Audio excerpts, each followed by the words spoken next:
At the party, Grandma leaned toward me with her warm smile and asked, "How are you living in the house I bought you?" For a second, I thought I had misheard her. I blinked, my drink halfway to my mouth. "What house?" I said, my voice louder than I meant. The room went quiet for a moment, the laughter and chatter of my cousins pausing as eyes shifted in our direction. My chest tightened, heat crawling up my neck. Grandma tilted her head, confused, as if I were the one making a strange joke. I laughed it off quickly, pretending like it was nothing, but inside, my heart was pounding. I didn't know what she meant. I've been living in a tiny rented apartment, working 2 jobs just to keep myself afloat. If there was a house meant for me, why had I never heard about it? Why had I been breaking my back for years while trying to stay independent? That question, innocent as it seemed, had just cracked open something I couldn't ignore. Please stay with me as I tell you my story, and please do not forget to support our channel by subscribing, liking, and sharing with your loved ones. What happened to me that night changed the way I saw my family forever. I stood there, smiling stiffly as my aunt cut the cake, and everyone's attention shifted back to the celebration. But my mind was already racing, trying to piece together what Grandma meant. The thought that there might have been something meant for me, something big like a house, gnawed at me. I couldn't stop thinking about how much easier life could have been. I've been sleeping on a mattress in a cramped bedroom with peeling paint, while juggling shifts at the warehouse and the diner just to scrape by. A house of my own. That would have been a miracle. The more I thought about it, the more I remembered all the times Grandma was the only one who believed in me. She was the one who came to my college graduation, tears shining in her eyes. She was the one who slipped me gas money when I had none. If anyone would have thought ahead for me, it was her. And if she said she bought me a house, then I knew it wasn't some slip of the tongue. But then, why didn't I know about it? Why hadn't my parents ever mentioned it? I grew up trusting them, believing they had my best interest at heart. My mom, Marjorie, was always sharp-tongued and controlling, but I told myself it was just her way. My dad, Dale, quiet and conflict avoidant, never stood up to her. And my older brother, Victor, the golden child, always had doors opened for him that I never got. That night at the party, as the music played and kids ran around with cake on their faces, I knew something dark was hiding under the surface of my family. I didn't know yet how deep the betrayal ran, but Grandma's words were the first crack in the mask. And once you see the crack, you can't unsee it. Growing up, my family was complicated in ways I didn't fully understand until later. My mom, Marjorie, was always quick to criticize, sharp with her words, and controlling about nearly everything. She had opinions on how I should live, who I should talk to, even what I should study, and she made sure I knew it.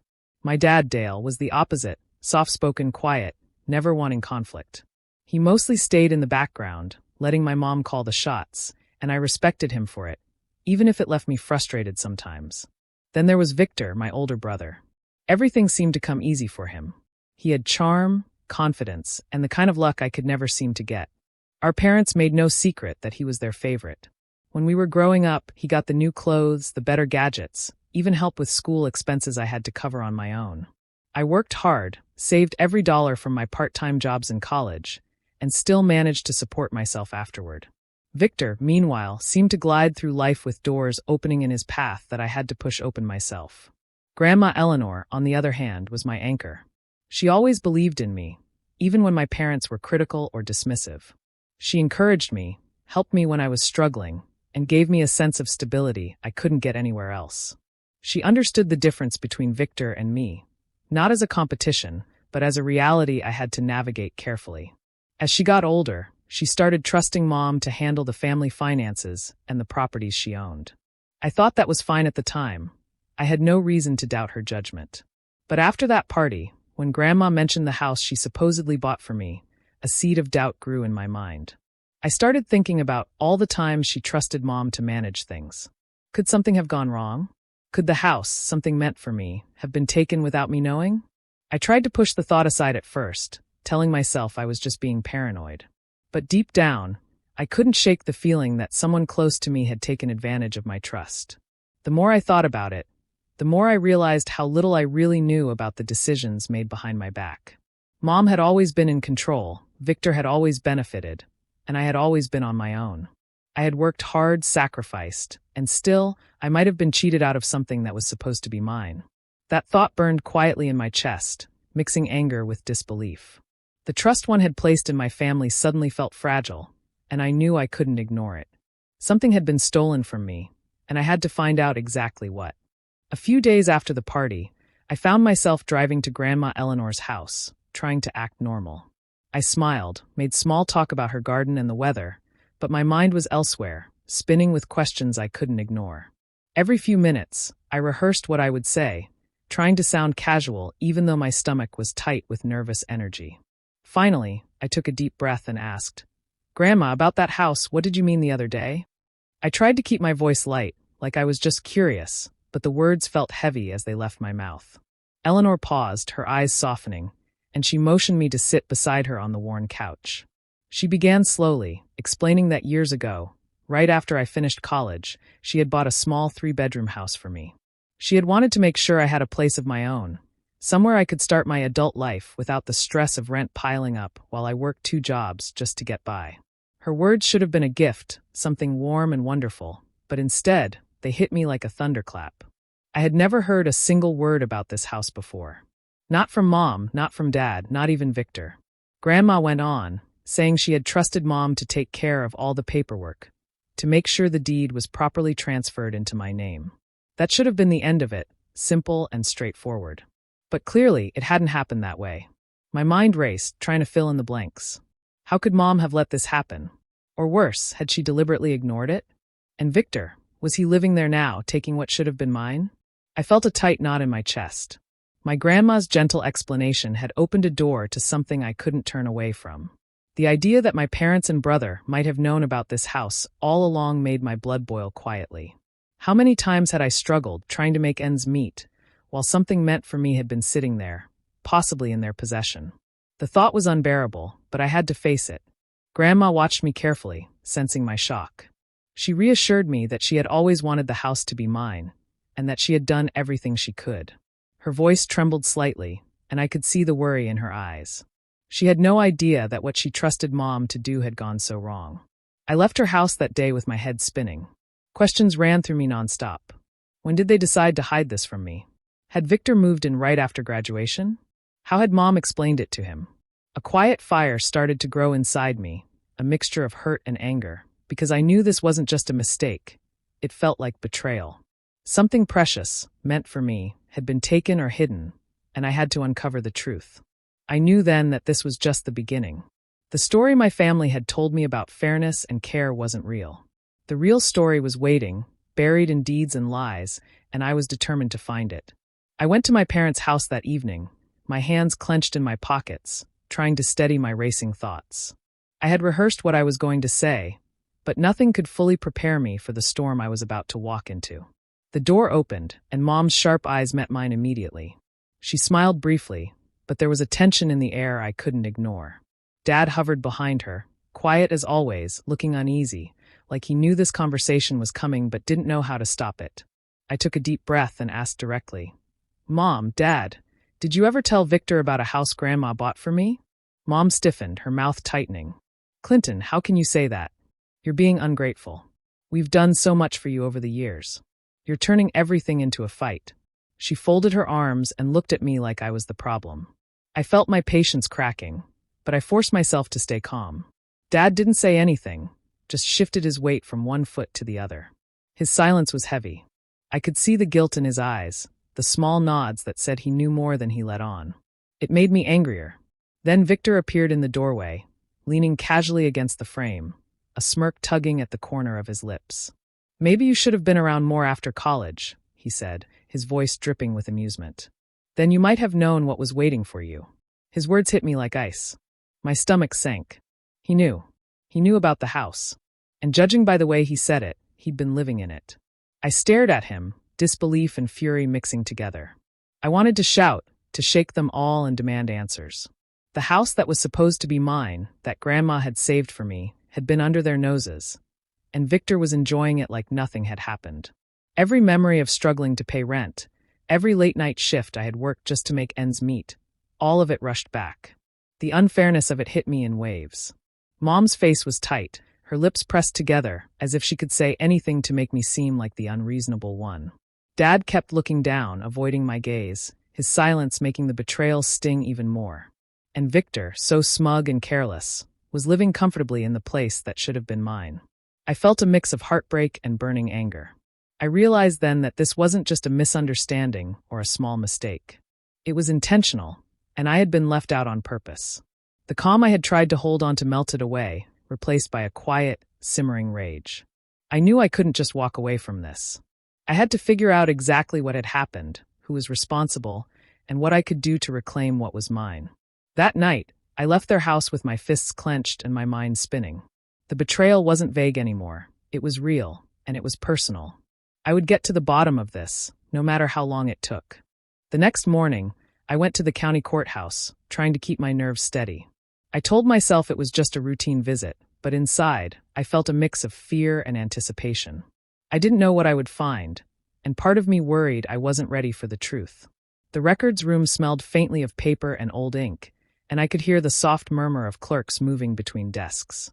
I took a deep breath and asked for the property files connected to Grandma Eleanor's name. As I flipped through the records, my stomach tightened. Then I saw it, the deed. At first, I skimmed it, thinking I might be mistaken. But the words were clear. The house that Grandma had bought for me had been transferred to Marjorie as a trustee and then immediately signed over to Victor. My name didn't appear anywhere. Not even a mention. Every number, every signature, every stamp confirmed what I had feared. I sank into a chair, staring at the page. My hands were shaking. I had been broke, exhausted, struggling to make ends meet right after graduation, while the home that was meant to give me stability had been quietly handed to my brother. Mom had orchestrated it. She had taken what was mine and given it to Victor, knowing I had no way to fight back at the time. I felt crushed, like a part of me had been ripped away. Memories of my parents' calm smiles, Victor's careless confidence, and Grandma's hopeful words swirled together. I felt anger, disbelief, and hurt all at once. How could the people I trusted most betray me like this? Mom had lied to everyone, and Dad had stayed silent. Victor had accepted it, probably thinking I would never notice. But in the middle of that pain, a new feeling started to grow, something sharp and clear. It wasn't just anger. It was a fire for justice, a need to set things right. I realized I couldn't change what had been done in the past, but I could take control of what came next. I couldn't allow them to get away with it, and I couldn't let the house and Grandma's gift stay in the hands of someone who didn't deserve it. I made a silent promise to myself that day. I would find a way to reclaim what was mine. Not through yelling or begging, but by being smart, careful, and patient. Every detail on that deed, every signature, every date became a piece of the plan forming in my mind. I left the courthouse with a heavy heart, but with a new determination burning inside me. The betrayal had been confirmed, but it had also awakened something I couldn't ignore. I wasn't going to let this end quietly. I would fight, and I would win. I drove straight to Grandma Eleanor's house with the deed copies clutched in my hands, my mind racing. When she opened the door, her warm smile made my chest tighten. I couldn't let her see my anger yet. I needed to be careful. I handed her the papers quietly, watching her eyes widen as she skimmed through them. Her hands trembled, and tears welled up almost immediately. She sank into her favorite chair, covering her face with both hands, and I could hear her shaky breaths. No, this can't be," she whispered. Her voice broke, and I felt a pang of guilt mixed with my anger. She had always believed I was safe, that her gift had reached me as intended. The truth, that Mom had taken the house and given it to Victor, hit her like a punch. Grandma's shoulders shook as she spoke through her tears, recounting how she had trusted Marjorie to manage everything. She had imagined me living comfortably, having a stable start in life, never worrying about rent or bills. She thought her plan had worked. The betrayal cut deeper than I had expected. I had always known Mom could be controlling, but seeing Grandma's heartbreak made it all painfully real. Through her sobs, she kept repeating that she wanted to fix this, that she wouldn't let my parents get away with it. "We'll make them return it," she said between shuddering breaths. But I shook my head firmly. "Grandma, no. You can't get involved. Your health, it's too much," I said gently, resting a hand over hers. I couldn't let her stress herself over something that I could handle. She had done enough for me already, and I wasn't going to let her pay for their lies. Her eyes searched mine, still wet with tears, looking for reassurance. I gave her a small, steady smile. I wanted her to know I was in control, that I wouldn't let them win. I had felt the weight of the betrayal in my chest, but I also felt a growing clarity. This wasn't just about a house anymore. It was about respect, justice, and protecting the legacy Grandma had worked so hard to create. As she calmed, I promised I would handle it. Quietly, I began forming a plan in my mind. I would be careful, patient, and methodical. I would make sure that Mom and Victor could never ignore what they had done. The fire that had started in me at the courthouse now had a clear direction. Leaving her house that day, I felt a mix of sorrow and determination. Grandma's trust and love had always been my anchor, and now it was also my motivation. I wasn't just fighting for myself anymore. I had to protect her wishes, her gift, and the life she had imagined for me. This was no longer just revenge. It was about honoring her, and I wouldn't fail. I knew I couldn't rush this. This wasn't about money. It was about setting things right. I spent the next few weeks quietly watching Victor, trying to understand exactly how he lived in the house that should have been mine. From a distance, it was clear he had grown careless. He hosted loud weekend parties, leaving the yard a mess, the paint peeling, the gutters overflowing. Inside, I imagined the same neglect: leaky faucets, broken pipes, floors worn down from years of disregard.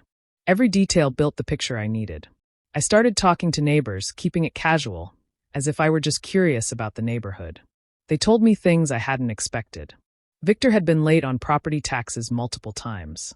Packages piled up in front of the house, and the lawn often went uncut. People were annoyed with him, but he didn't care. I listened carefully, committing every detail to memory. These small mistakes, these oversights, were opportunities.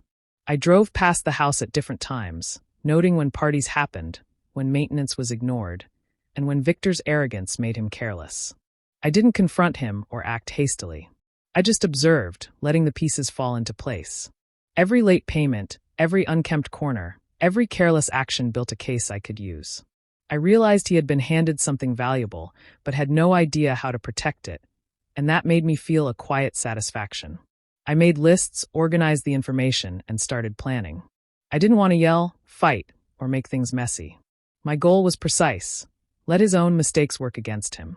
I imagined a strategy where the law and regulations could do the work for me. I could fix what he had broken, reclaim what was mine, and do it without putting myself at risk. It wasn't just revenge for the betrayal. It was justice. Victor had lived carelessly in a gift he didn't earn, and I could use that carelessness to restore balance. I wasn't acting out of spite alone. I wanted to prove that integrity and patience mattered more than arrogance and shortcuts. Each observation, each conversation with neighbors, each late notice from the county was a piece of the puzzle. By the time I left my final visit to the neighborhood, I had a clear plan forming in my mind. Victor's recklessness had given me an advantage, and I intended to use it fully. I felt calm, focused, and ready. I knew patience would be my strongest weapon. The house would be mine again, not by force, but by careful strategy. And when it happened, everyone would see that what was taken from me couldn't stay in careless hands. This quiet, calculated preparation was the start of something that would change everything. I started taking action carefully, making sure no one could trace it back to me. First, I filed a report with the city about the code violations I had noticed at Victor's house. The peeling paint, the broken pipes, the overflowing gutters. Everything I had documented became part of an official complaint. I didn't want drama or confrontation, just a legal way to make Victor face the consequences of his carelessness. At the same time, I dug deeper into property records and tax history. I double-checked every payment, every late notice, every filing, building a timeline that clearly showed how Victor had neglected the house and ignored responsibilities. Each document strengthened the foundation for the case I was quietly preparing. It was meticulous work, but I knew patience and precision would give me the upper hand. Victor, as expected, didn't take it seriously. He continued to throw parties, leave repairs undone, and ignore the notices that came in the mail. His arrogance blinded him, and I watched as he dug his own hole deeper. Every mistake, every ignored warning, was another piece of leverage for me. I stayed patient, letting him continue, knowing that his carelessness was the key to reclaiming what was mine. Meanwhile, Grandma Eleanor took her own quiet steps. She revised her will, making it clear that Marjorie would no longer have control over her estate. Everything she could protect for me, she secured, cutting out the part of the family that had caused so much betrayal. She never mentioned it directly to me at first, but I could tell from the small notes she left and the way she spoke that she was ensuring my future was safe. Her trust in me and her desire to protect me gave me a sense of calm determination. Marjorie started to notice that something was changing. She asked questions, her tone sharp, her eyes suspicious. But she didn't realize how methodical I had become. She underestimated the patience I had built, the quiet observation, and the careful steps I was taking. She saw no threat yet, and that was exactly how I wanted it. The tension in the family was subtle but growing. I moved carefully, making sure every action was precise and calculated. No one suspected my plan, not even Victor, whose arrogance kept him blind to the consequences of his behavior. Grandma Eleanor's quiet support gave me confidence, and the groundwork I had laid with city records, taxes, and code violations ensured that when the time came, I would have undeniable power. By the end of this phase, everything was set in motion without anyone realizing it. Victor's negligence, Marjorie's arrogance, and the careful legal steps I had taken were all aligning. The unraveling had begun, but it was still silent, invisible, and perfectly controlled. I felt a strange mix of anticipation and calm, knowing that the next moves would decide everything, and this time, justice would be mine. The day everything changed started quietly. I had set the pieces in place, and now the system began to take over. City inspectors arrived at Victor's house, citing multiple violations.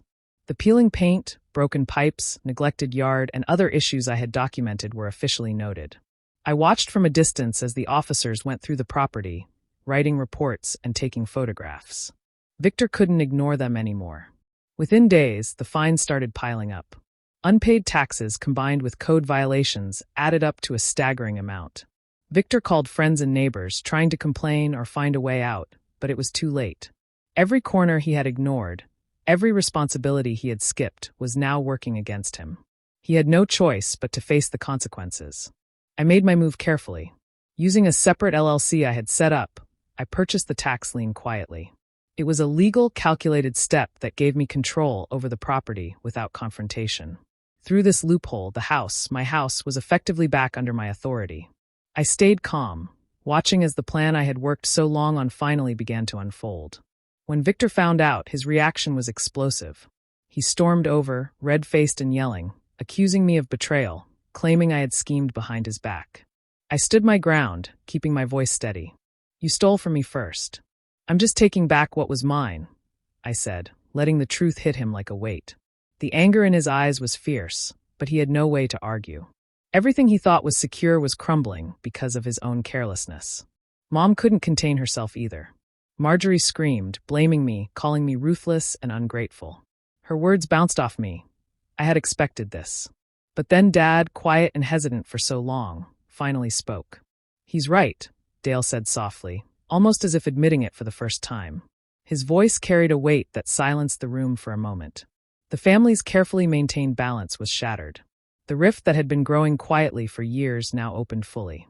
Victor, humiliated and angry, could no longer hide behind Mom's favoritism. Marjorie's control over the family crumbled, leaving her shocked and vulnerable. I didn't celebrate loudly or gloat. I simply allowed the truth to take its place. For the first time in years, I felt a sense of clarity and control. The betrayal, the lies, the years of being overlooked, all of it had led to this moment. Justice hadn't been easy, and it hadn't come quickly, but it had come. Victor faced the consequences of his negligence. Mom saw the limits of her influence, and I finally reclaimed what had been mine all along. The house was back in my hands, and the family could no longer hide behind appearances. I felt the weight of victory, tempered by the knowledge that this battle had left scars, but I had done what was necessary. Everything had changed, and there was no turning back. With the final steps complete, the house was officially mine.